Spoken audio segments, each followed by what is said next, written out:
The conference room on Axis Prime Station hummed with tension. 7 species sat around the circular table, each representative more agitated than the last. The Vreth ambassador, a towering insectoid creature with gleaming black armor, clicked his mandibles in frustration. Across from him, the Kasari delegate floated in her containment sphere, her translucent form pulsing with anxious colors. The humans refuse to acknowledge our territorial boundaries, the Vreth said, slamming a clawed appendage on the table. They expand wherever they please, claiming systems that belong to established civilizations. This cannot continue. The other council members murmured their agreement. Humanity had been a problem since first contact 50 years ago.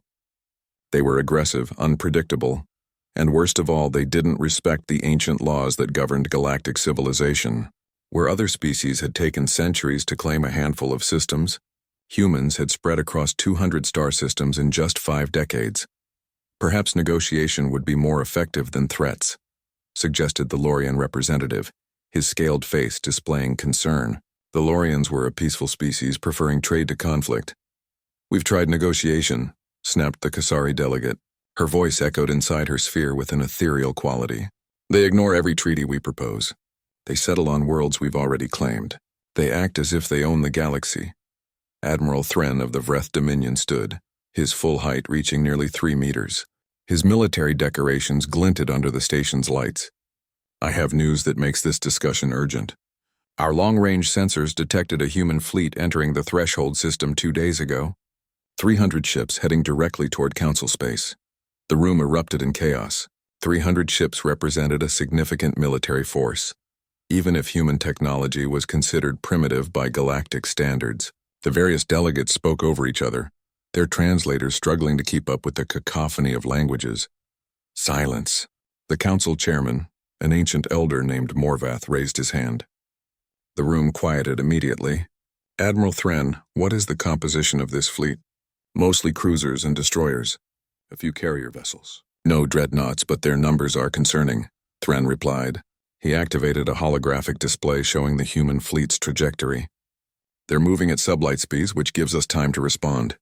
Their weapons are kinetic-based, correct? Asked another council member. Railguns and missiles? No plasma lances or antimatter warheads? Correct.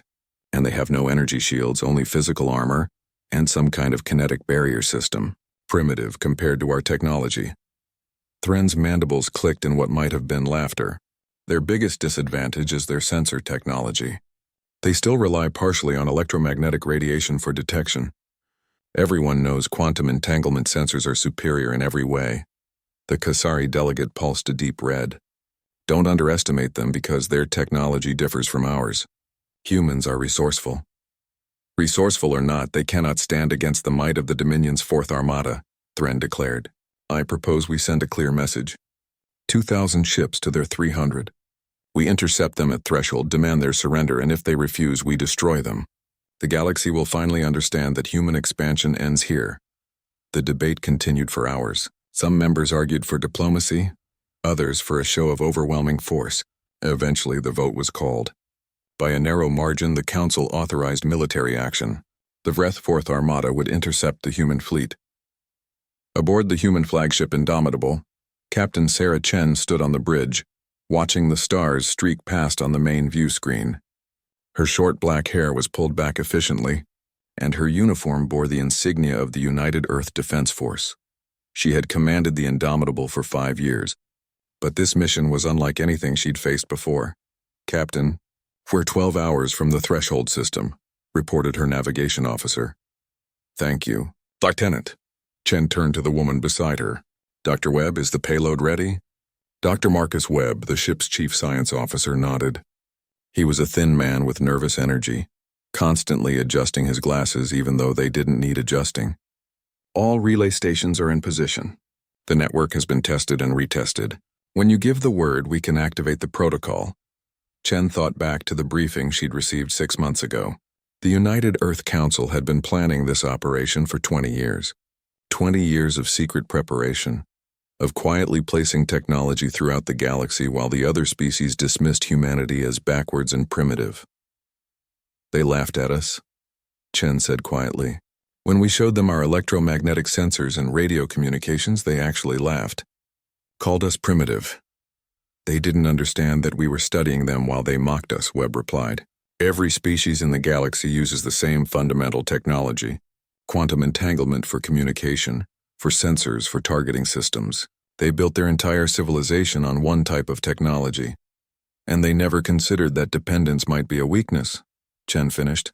She straightened her uniform. Send the message to the council. Tell them we're here to negotiate in good faith. Tell them this is their one chance to treat us as equals. The message was transmitted. Chen knew it would take time to receive a response, but she doubted it would be positive. The Galactic Council had denied humanity's membership application 3 times. They'd stood by when the Vreth destroyed the colony on New Brisbane, killing 50,000 humans in what they called a demonstration of power. That massacre had changed everything. Every nation on Earth had united with a single purpose. Humanity would never be victims again. They would never kneel before species that considered them inferior. Project Blackout was born from that determination. Captain, sensors are picking up multiple contacts, announced the tactical officer. Massive fleet emerging from FTL, counting 2,000 vessels. Configuration matches Vreth Dominion warships. Chen felt her heart rate increase but kept her expression calm. Battle stations. All ships assume defensive formation Beta 7. The human fleet moved into position. 300 ships against 2,000. On paper, it was suicide. But Chen knew something the Vreth didn't. Something the entire galaxy was about to learn. A transmission came through from the Vreth flagship.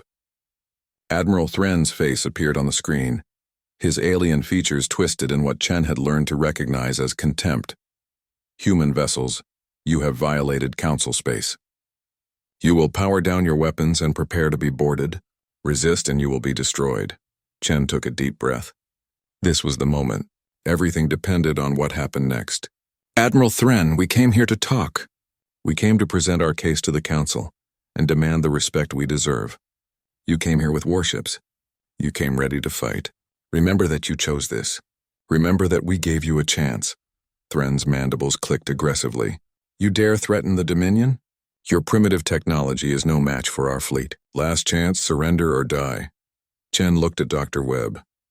He nodded, his finger hovering over the console. She looked at her crew, seeing determination on every face. They knew what was coming. They knew the galaxy was about to change forever. All ships, this is Captain Chen. Execute Blackout Protocol. Authorization Chen Omega 7. Webb pressed the button. For a moment, nothing happened. Then across the entire galaxy, something unprecedented occurred. Every quantum-based system, every sensor, every communication relay, every targeting computer that relied on quantum entanglement simply stopped working. The galaxy went dark. And only humanity could see in that darkness. Admiral Thren's transmission cut off mid-sentence. His ships drifted, blind and deaf. On the Indomitable's bridge, the electromagnetic sensors showed everything clearly. Chen allowed herself a small smile. Target their weapon systems. Prepare to fire. The bridge of Admiral Thren's flagship went black. Emergency lights flickered on, casting everything in a dim red glow. Thren stumbled, disoriented by the sudden silence. Every display screen showed nothing. Every sensor readout was blank. Even his communication systems were dead. Report, he shouted at his crew. Sir, all quantum systems are offline, his tactical officer reported, her voice panicked. Sensors, communications, targeting computers, everything. I can't reach any of our ships. Switch to backup systems, Thren ordered. Backup systems are also quantum-based, sir. Everything is. We have no sensors at all. Thren felt something he hadn't experienced in decades. Fear. His entire fleet was blind. 2,000 ships floating in space with no way to see, communicate, or coordinate. What had the humans done? On Axis Prime, chaos erupted. The council chamber's lights failed. Holographic displays vanished. The Kasari delegate's containment sphere lost power, forcing her into emergency life support. Council members shouted in confusion, but no one could contact their home worlds. No one could reach their fleets. What's happening? Someone screamed. The quantum network is down, another voice answered. All of it, everywhere. Morvath, the council chairman, tried to access his personal communicator. Nothing. He tried the station's main computer. Nothing. 50,000 years of galactic civilization relied on quantum entanglement technology. And in one moment it had all stopped working. Across the galaxy, the same scene repeated. On the Vreth homeworld, the government lost contact with every colony. Trade ships couldn't navigate. Defense platforms couldn't target threats. The Kasari collective, whose psychic abilities were enhanced by quantum technology, felt a terrifying void where the quantum field used to be. Planetary systems descended into confusion. Citizens couldn't communicate with family on other worlds. Corporations lost contact with their assets. Military forces couldn't coordinate. In some places, panic spread as people feared an invasion or natural disaster. The galaxy had never experienced anything like this. But on the Indomitable, Captain Chen's bridge hummed with activity. Her electromagnetic radar showed every Vreth ship perfectly. Her radio communications connected her entire fleet. Her optical sensors tracked enemy movements with precision. Target the lead vessels, Chen ordered. Fire when ready. The Indomitable's railgun spoke. Slugs of tungsten titanium alloy accelerated to a fraction of light speed, crossing the distance in seconds. The first Vreth cruiser never saw it coming. Without shields or sensors, it couldn't defend itself. The kinetic rounds punched through its hull like paper, triggering secondary explosions that tore the ship apart. Multiple hits confirmed, reported the tactical officer. Enemy vessel destroyed. Next target, Chen said calmly. One by one, human ships picked off Vreth vessels. The battle wasn't even a battle. It was an execution. The Vreth fleet couldn't see to shoot back. Their advanced plasma lances were useless without targeting data. They couldn't even run away effectively, unable to navigate without their quantum sensors. On Thren's flagship, alarms blared as nearby ships exploded. He couldn't see the human weapons coming. He couldn't warn his other ships. He couldn't retreat. All he could do was watch through the physical windows as his fleet died around him. Damage report, he demanded. Multiple ships destroyed, sir. We estimate we've lost over 300 vessels in the last 20 minutes. We can't fight back. We can't see them. Thren's mandibles clicked frantically. This was impossible. Humans were supposed to be primitive. Their technology was supposed to be inferior. How could they do this? His ship shuddered as something impacted the hull. Not a killing blow, but a warning. Then his ship's intercom crackled to life, but not with his crew's voices. A human voice came through, speaking perfect Vreth language. Admiral Thren, this is Captain Sarah Chen of the United Earth Defense Force. Your ship is surrounded by human marines. Surrender immediately or we will breach your hull and take you by force. Thren looked around his bridge. His crew stared at him, waiting for orders. But what orders could he give? He couldn't fight. He couldn't run. He couldn't even communicate with what remained of his fleet. Open the docking bay, he said quietly. Allow them to board. 10 minutes later, Thren stood in his own conference room, surrounded by human soldiers in combat armor. Captain Chen entered, removing her helmet. She was smaller than Thren, as all humans were, but she carried herself with absolute authority. What weapon did you use? Thren demanded. What did you do to our technology? Chen sat down, motioning for Thren to do the same. He remained standing. We didn't destroy your technology, Admiral. We encrypted it. Every quantum communication in the galaxy now routes through relay stations we've been placing for the last 30 years. Stations you dismissed as primitive communication buoys because they used electromagnetic signals. Chen smiled without humor. You were so confident in your technology's superiority that you never bothered to study ours. You're jamming the quantum field? Thren asked, his mind racing. That's impossible. The energy requirements alone would... We're not jamming it. We're controlling it, Chen interrupted. Think of it like a lock. We have the key. Right now, every quantum entanglement in the galaxy is encrypted with codes only we can read. Your sensors still work. They just can't interpret what they're detecting. Your communications still transmit, but only we can understand them. Thren's legs felt weak. He sat down heavily. This is an active war against every civilization in the galaxy. No, Admiral. This is self-defense. Chen's expression hardened. Your people destroyed New Brisbane. 50,000 civilians dead because you wanted to demonstrate your power. The Council refused us membership because we were primitive. You've spent 50 years trying to intimidate us, control us, treat us like children who don't understand how the galaxy works. So you're holding the entire galaxy hostage? Thren asked. We're making you listen, Chen replied. For the first time since we met you, we have your complete attention. No dismissive laughter. No condescension. You're finally taking humanity seriously. Chen stood and walked to the window, looking out at the debris field that had been the Vreth Fourth Armada. We can turn it back on. We can restore your communications, your sensors, everything. When the Council agrees to negotiate with us in good faith, when they agree to treat us as equals instead of primitives, when they understand that humanity will never ever be bullied again. Thren stared at the human captain. In all his years of military service, he'd never felt so helpless. The Council will never accept this. They'll unite against you. With what? Chen asked. You can't coordinate an attack. You can't even talk to each other. Right now, we're the only ones who can communicate across the galaxy. We're already restoring systems in human-controlled space. Trade is resuming. Navigation is working. But everyone else? She shook her head. They sit in darkness until they're ready to talk. She walked toward the door, then paused. We'll escort what's left of your fleet back to Dominion space. Consider yourself lucky, Admiral. We could have killed every single one of your ships. We chose mercy. Remember that when you report to your superiors. Chen left, and Thren collapsed into his chair. Outside the window, human ships moved with perfect coordination, while Vreth vessels drifted helplessly. The galaxy had changed in a single moment, and Thren understood with absolute certainty that nothing would ever be the same. On Axis Prime, the first communication in hours finally came through. It was from humanity. The message was simple. The Galactic Council will convene to discuss Earth's membership and territorial rights.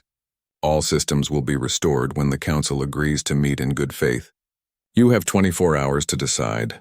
The Council members looked at each other in the dim emergency lighting. They had no choice at all.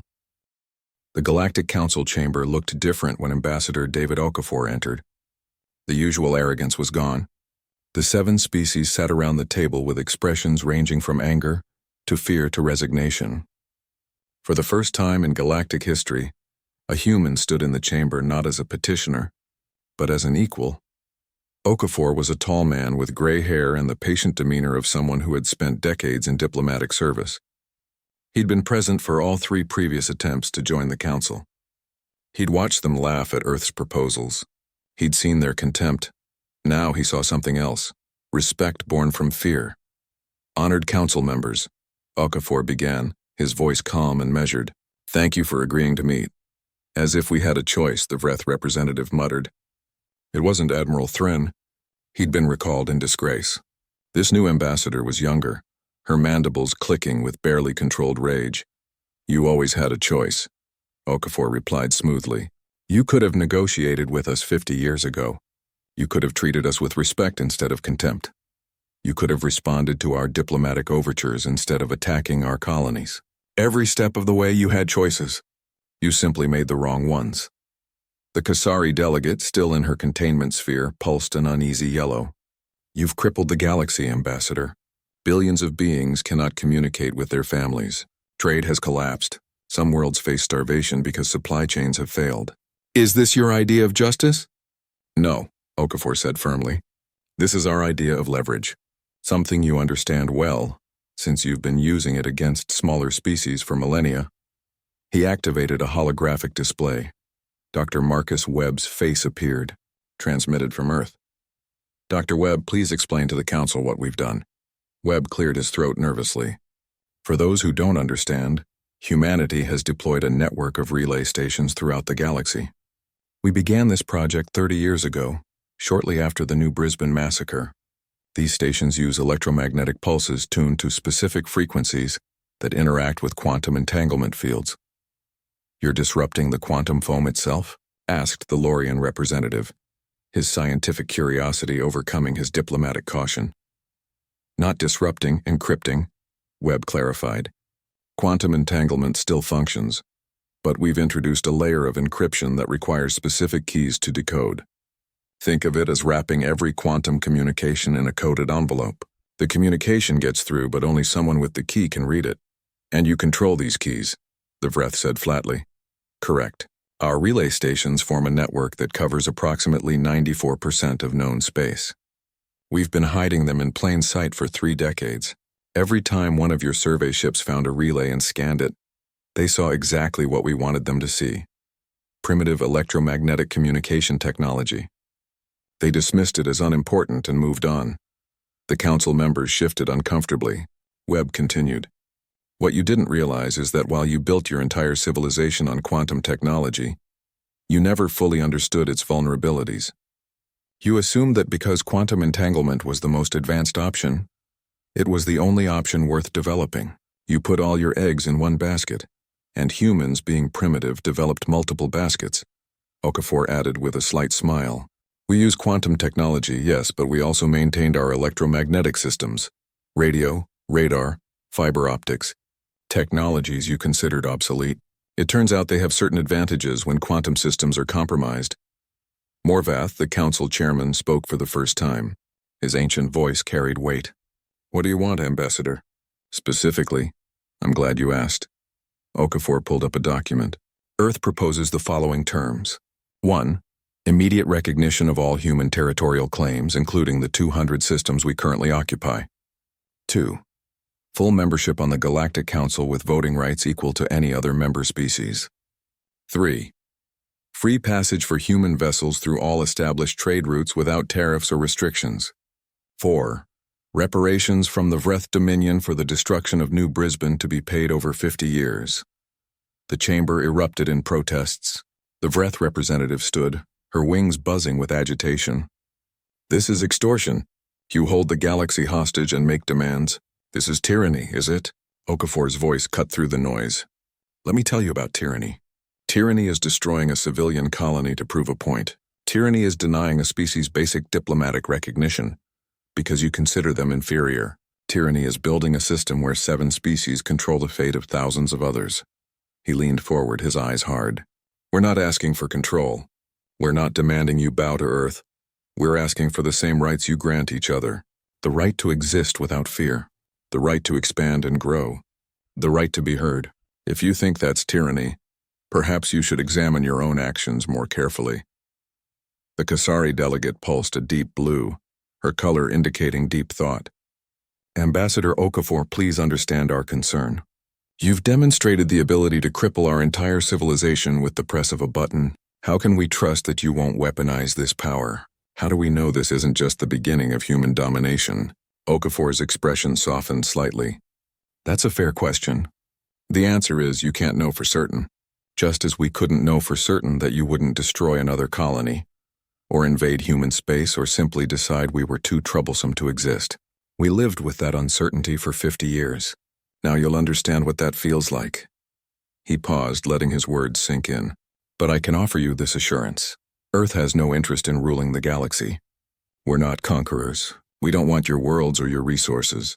We want to be left alone to live our lives, and we want the opportunity to participate in galactic civilization as equals. That's all we've ever wanted. The Lorian representative spoke up, his voice thoughtful. And if we refuse your terms? Will you keep the quantum network locked down indefinitely? We will keep it locked down until you agree to negotiate in good faith, Okafor replied. But let me be clear, we're already restoring systems. Human space has full communications restored. We're working with independent worlds that were never part of the Council's sphere of influence, helping them get back online. We're prioritizing medical emergencies and humanitarian crises. We're not monsters. We're also not prisoners to your timeline, he continued. We can wait, can you? How long before your civilizations start fracturing without central coordination? How long before systems start declaring independence because they can't reach their governments? How long before the Dominion loses control of its colonies, or the Collective's trade empire collapses? The truth of his words hung in the air. Already, reports were coming in of unrest across the galaxy. Colonies that had chafed under central authority were declaring autonomy. Trade agreements were breaking down. The carefully constructed order of galactic civilization was beginning to crack. Morvath raised his hand for silence. The Council will debate this matter and vote. But I suspect, Ambassador, that you'll get what you came for, not because we agree with your methods, but because we have no alternative. I understand, Okafor said, and I regret that it came to this. We tried for 50 years to do things the right way. We followed your protocols, respected your laws, and what did it get us? Dismissal and destruction. You forced our hand. Remember that. As the Council members filed out to deliberate, the Kasari delegate approached Okafor privately. I must know, Ambassador. Was this all planned from the beginning? Everything from first contact onward? Okafor considered the question carefully. The relay network was planned after New Brisbane. The encryption technology took another 10 years to develop. But the fleet action, the timing, the execution, that came together in the last year. We're not perfect planners. We're humans. We adapt, we improvise, and most importantly, we survive. You've changed the galaxy forever, she said softly. No, Okafor replied, looking out at the stars through the station's viewport. The galaxy changed itself the day it decided humans weren't worth respecting. We're just the consequence of that decision. The vote came 8 hours later. The Council agreed to Earth's terms, though not unanimously.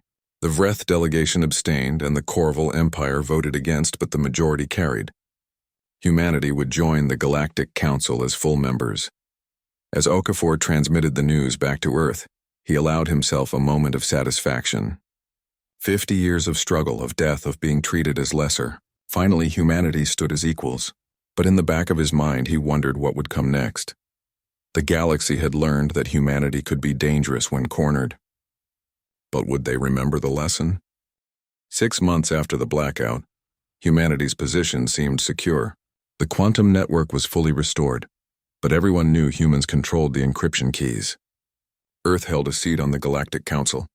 Human ships traveled freely through space lanes once denied to them. The reparations from the Vreth Dominion were being paid on schedule. But in the shadows, resentment grew. In a secure facility on the Vreth homeworld, scientists worked around the clock on a project they called Liberation. In hidden laboratories across the Corval Empire, military researchers studied captured human equipment. In the digital consciousness of the Silicate Concordat, machine intelligences calculated probabilities and strategies. 3 species, bound by their hatred of human influence, formed a secret coalition. General Krath of the Corval Empire addressed the holographic meeting, his reptilian features twisted in anger. The humans made fools of us all. They waltzed into the galaxy and took control because we were too arrogant to see the threat. This cannot stand. Agreed, said the Vreth science minister. But what can we do? They control quantum communications. Any attack would be coordinated through their network. They would see us coming.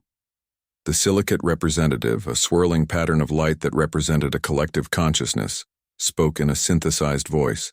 We have analyzed the problem. The solution is clear. We must develop technology that does not rely on quantum entanglement. We must achieve technological parity with the humans. You mean reverse engineer their electromagnetic systems? Krath asked. Precisely. Radar, radio, optical sensors. The technologies they maintained while we abandoned them. If we can match their capabilities, we can operate independently of their network. We can coordinate attacks without them detecting us. The Vreth minister's mandibles clicked thoughtfully. It would take time. These are not technologies we've prioritized in thousands of years. We have human ships captured during the conflict, Krath noted. We have their equipment, and we have the advantage of knowing what we're looking for. They built their network over 30 years. We can develop countermeasures in less than one. The coalition was formed that day. Resources were pooled. Scientists were recruited. Military forces were prepared. All in secret, all using face-to-face meetings and physical couriers rather than quantum communications that humans might monitor.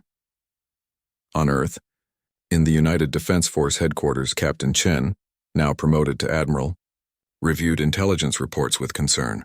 She'd spent the last months training new crews and overseeing the expansion of humanity's fleet. Victory had brought new responsibilities. We're seeing unusual activity, her intelligence officer reported. The Vreth are purchasing large quantities of copper and silicon. The Corval are recruiting scientists specializing in electromagnetic theory. The silicates have gone almost completely silent, which is unprecedented. They're building countermeasures, Chen said immediately. They're trying to match our technology. Should we intervene? Asked Commander Park, Chen's second-in-command. Sabotage their efforts? Chen shook her head. We can't stop technological progress, and if we try to suppress their research, we prove their propaganda right. We become the tyrants they claim we are. She pulled up star charts showing human defensive positions. Increase patrols along our borders. I want early warning systems upgraded. If they're developing electromagnetic sensors, they'll eventually be able to see our relay stations for what they really are. What if they attack the stations? Park asked. Without them, we lose our control over the quantum network. Then we defend them, Chen replied. But we don't escalate unnecessarily. We showed the galaxy we have power. Now we have to show them we have restraint. The months passed. Human intelligence watched as the Coalition's project progressed. They saw prototypes being tested. They intercepted encrypted communications, decoded by human quantum specialists, that revealed the Coalition's timeline. In 8 months, they would have functional electromagnetic sensor systems. In 10 months, their ships would be retrofitted. Ambassador Okafor brought the intelligence to the Human Council on Earth. The chamber was filled with representatives from every nation, united in their common cause but divided on how to proceed. We should strike first, argued the delegate from the Brazilian Federation. Destroy their research facilities before they can complete their weapons. And prove we're aggressors? Countered the European Union representative. We spent 50 years trying to convince them we wanted peace. One preemptive strike undoes all of that. They're preparing to attack our relay stations, the Asian Alliance delegate pointed out. If we lose those, we lose our advantage. We lose our security. Okafor listened to the debate, then stood. Admiral Chen, what's your military assessment? Chen activated a tactical display. If the Coalition succeeds in developing electromagnetic technology, they'll be able to coordinate attacks without using our quantum network. They could strike multiple relay stations simultaneously before we could respond. We'd lose coverage in key sectors. It wouldn't destroy our network entirely, but it would create blind spots. Could we defend against such an attack? Someone asked. Possibly. But it would cost lives, ships, resources, and it would restart the war we just ended. Chen's expression was grim. The bigger question is what happens if we strike first? We become the aggressors. We prove that we use the blackout protocol not for self-defense but for conquest. Every species that's currently neutral will turn against us. So we do nothing, the Brazilian delegate demanded. We just wait for them to attack? No, Chen said firmly. We prepare, we fortify, and we send a message that attacking us has consequences. But we don't throw away the moral high ground we've fought so hard to claim. The vote was close, but Chen's recommendation carried. Humanity would prepare for war but would not start it. 3 months later, the Coalition struck. 60 warships emerged from FTL near a cluster of human relay stations in the Outer Rim. They were equipped with the new electromagnetic sensors and weapons, capable of operating independently of quantum systems. The attack was coordinated and brutal. Admiral Chen was in her ready room aboard the Indomitable when the alert came through. Coalition forces attacking Relay Cluster 7, multiple stations under fire. Chen was on her bridge in seconds. Get me tactical. How many ships? 60 confirmed. Mixed Freth Corval and silicate vessels. They're using kinetic weapons and electromagnetic targeting. Our quantum jamming isn't affecting them. Chen's mind raced. The relay cluster was crucial. It provided coverage for a dozen systems. Losing it would create a significant gap in the network. How long until our reinforcements arrive? 30 minutes for the closest battle group. Too long. The stations would be destroyed by then. Chen made a decision. Prepare to execute Lighthouse Protocol. Commander Park turned, shocked. Admiral, that's not authorized. The Council hasn't approved. I know, Chen interrupted. But if we lose that cluster, we lose control of that entire sector. Trust me, Commander. Execute on my order. She opened a channel to Earth Command. This is Admiral Chen requesting emergency authorization for Lighthouse Protocol. Coalition forces are attacking relay stations with electromagnetic-equipped ships. We're out of options. The response came quickly. Authorization granted. May God help us all, Chen took a breath. All ships, this is the Admiral. Execute Lighthouse Protocol. Authorization Chen Delta 9. Across the galaxy, something extraordinary happened. The human relay stations stopped encrypting quantum communications. Instead, they began broadcasting encryption keys. Every quantum entanglement in the galaxy suddenly became readable by anyone with the right equipment. The quantum network didn't go dark this time. It opened up completely. On the Coalition warships, confusion reigned. Their sensors suddenly showed not just the relay stations but every ship, every planet, every quantum communication happening simultaneously. It was information overload, too much data to process. What's happening? General Krath demanded from his flagship. The humans, they're broadcasting everything. The entire quantum network is open. No encryption, no control. It's chaos. Krath stared at his screens in disbelief. The humans had given up their advantage. They'd released their control over the network. Why? Chen's face appeared on every ship's view screen. human and alien alike. This is Admiral Sarah Chen of the United Earth Defense Force. The Coalition believed we would fight to maintain control of the quantum network. They were wrong. We're releasing it. The encryption keys are being broadcast on all frequencies. The network now belongs to everyone or to no one. She paused, letting the implications sink in. We never wanted to control you. We wanted you to understand what it feels like to be powerless. You've learned that lesson. Now learn this one. We don't need control to defend ourselves. As if to emphasize her point, human battle groups emerged from FTL around the Coalition fleet. They outnumbered the attackers 3-1. You attacked our infrastructure thinking we'd be helpless without it. Chen continued. You were wrong again. Stand down immediately or face the consequences. The Coalition fleet, surrounded and outgunned, had no choice but to retreat. As they jumped away, Chen closed her eyes and exhaled slowly. Commander Park approached quietly. Admiral, you just gave up our biggest advantage. The Galactic Council chamber was packed with representatives from hundreds of species. This wasn't the usual closed meeting of the 7 major powers. This was an emergency session open to every spacefaring civilization. The activation of Lighthouse Protocol had sent shockwaves through the galaxy, and everyone wanted answers.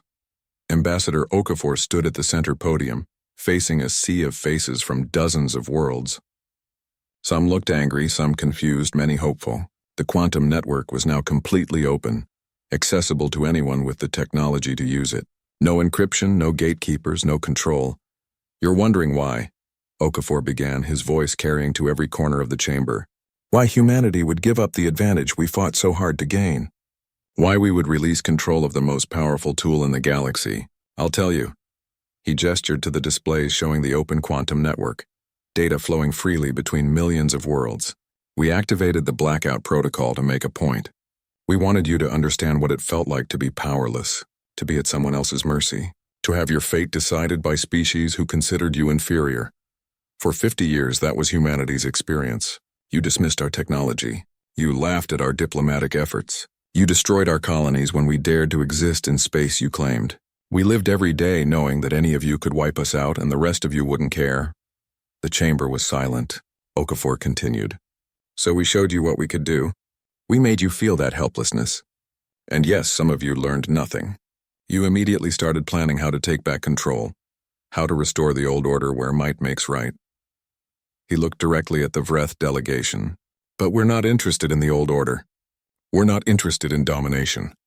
If we were, we'd have kept the network locked down. We'd have used our advantage to conquer, to subjugate, to build an empire. Instead, we're giving it away. Why? The question came from a small delegate near the back, a species Chen had never seen before. Because we learned something from our own history, Okafor replied. Every empire built on domination eventually falls. Every civilization that maintains power through oppression eventually crumbles. The only sustainable power is voluntary cooperation. The only lasting peace is one built on mutual respect. He activated a new display showing statistics. In the 6 months since we released the network, something interesting has happened. Smaller species that were previously dependent on larger powers for communication infrastructure can now operate independently. The Telhari cluster, which was essentially a colony of the Kasari collective, has declared autonomy. The Vreth lost contact with 8 border systems that chose independence over submission. Trade routes are reorganizing themselves based on actual economic benefit rather than political control. Species that never had a voice in galactic affairs are suddenly participating. The old hierarchies are breaking down not because we're destroying them, but because people finally have the freedom to choose. The Vreth representative stood, her wings buzzing with agitation. You've destabilized the entire galactic order. Chaos is spreading. Systems are declaring independence. The carefully balanced peace we maintained for millennia is falling apart. Was it peace? Okafor asked quietly. Or was it compliance? There's a difference. He pulled up historical records. The Galactic Council consisted of 7 species who controlled nearly 70% of known space. Thousands of other species existed in your shadow, following your rules, accepting your dominance because they had no choice. You call that peace. I call it tyranny with good public relations. The Kasari delegate pulsed a troubled orange. Ambassador, I understand your point, but you must acknowledge the danger. Without central coordination, without established authority, How do we prevent conflicts? How do we maintain order? By earning it, Okafor replied, not demanding it. The Galactic Council can still exist, but it needs to represent everyone, not just the powerful. Trade agreements can still function, but they need to be fair to all parties. Order can still exist, but it needs to be built on consent, not coercion. A new voice spoke up, clear and resonant. It was the delegate from a species called the Nevi, small traders who had always operated on the margins of galactic society. Ambassador Okafor, my people have lived under the Council's rules for 300 years. We paid tariffs we couldn't afford. We followed regulations that benefited the powerful at our expense. In the last month, with the network open, we've established direct trade relationships with a dozen worlds. Our economy is growing for the first time in a century. Whatever your intentions, you've given us hope. Other voices joined in, smaller species sharing similar stories. The rigid structure of galactic civilization was giving way to something more fluid, more dynamic, more democratic. But not everyone was pleased. General Krath of the Korval Empire stood, his reptilian features twisted with rage. This is anarchy. Without structure, without hierarchy, civilizations collapse. You've doomed us all to chaos. Or freedom, Okafor countered. I understand your fear, General. You're used to a universe where power flows from the top down, where strength determines rights. But humanity comes from a world that tried that system for thousands of years. Empires rose and fell, each convinced they would last forever. They all failed. The systems that endured were the ones built on cooperation, on checks and balances, on the consent of the governed. He looked around the chamber. That's what we're offering the galaxy. Not human dominance, but human philosophy. The idea that every species has the right to determine its own fate. That power should serve the people, not the other way around. Morvath, the ancient council chairman, spoke for the first time. And what of the relay network itself? You control the infrastructure. Even if you don't control the encryption, you could shut it down at any time. We could, Okafor admitted. And that's the guarantee of good behavior, for us and for everyone else. If humanity becomes the tyrant we overthrew, the galaxy can choose to abandon quantum communications entirely. You can develop alternatives like the Coalition tried to do, but as long as we maintain the network fairly, as long as we don't abuse our position, there's no reason to do that.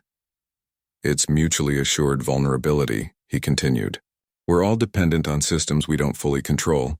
Humanity on galactic trade and diplomacy, you on communication infrastructure we maintain. It forces us all to cooperate, to treat each other fairly, because the alternative hurts everyone. The Kasari delegate pulsed a thoughtful blue. You've essentially made yourself indispensable while giving up control. That's remarkably clever. It's human, Okafor replied with a slight smile. We're good at finding third options when presented with binary choices. Over the next hours, the council debated. Proposals were made, compromised on, voted upon. When the session finally ended, the Galactic Council had been fundamentally restructured. 25 species now held permanent seats instead of 7. Dozens more held rotating positions. Decisions required broader consensus. The age of the old powers was ending. 5 years later, Admiral Sarah Chen stood on the observation deck of a new space station orbiting Earth. She was retired now, her military career over, but she still kept up with galactic affairs. Commander Park, now Captain Park, stood beside her. Do you ever regret it? Park asked. Giving up control of the network? Chen watched a cargo ship depart, heading for the Telhari cluster. Sometimes I wonder what would have happened if we'd kept it, if we'd used our advantage to build an empire. But then I look at what we have instead. She gestured to the busy space lanes. Human ships travel freely. Our worlds are secure. We have genuine allies, not subjects forced to comply. The galaxy is messier than it was, more chaotic, but it's also more alive, more free. The Vreth still hate us, Park noted. Some do, Chen agreed. Others have learned to respect us. General Krath retired in disgrace, but I've met some young Korval officers who see humans as partners rather than enemies. Change takes time. A young Vreth officer approached them nervously. She wore the uniform of the newly formed Galactic Peacekeeping Force, a multinational military organization that humans had helped establish. Admiral Chen, I'm Lieutenant Vess. I wanted to thank you. Chen raised an eyebrow. Thank me? For defeating your people? For showing us there was another way, Vess replied. I was a child during the blackout. I remember the fear, the confusion. But I also remember what came after. My colony declared independence from the Dominion. We're still Vreth, but we govern ourselves now. That wouldn't have been possible without what you did. After Vess left, Chen turned back to the viewport. That's why we did it. Not for gratitude, not for glory, but because someone needed to break the cycle. Do you think it will last? Park asked. Nothing lasts forever, Chen replied. But we've given the galaxy a chance to build something better. Whether they take that chance is up to them. Far across the galaxy, the blackout protocol remained in humanity's military archives. The relay station still dotted space, maintained by human engineers but used by everyone. The encryption keys were public knowledge now, but everyone also knew that humans could change them again if necessary. It was a deterrent that humanity hoped to never use. A reminder of humanity's capability and humanity's restraint.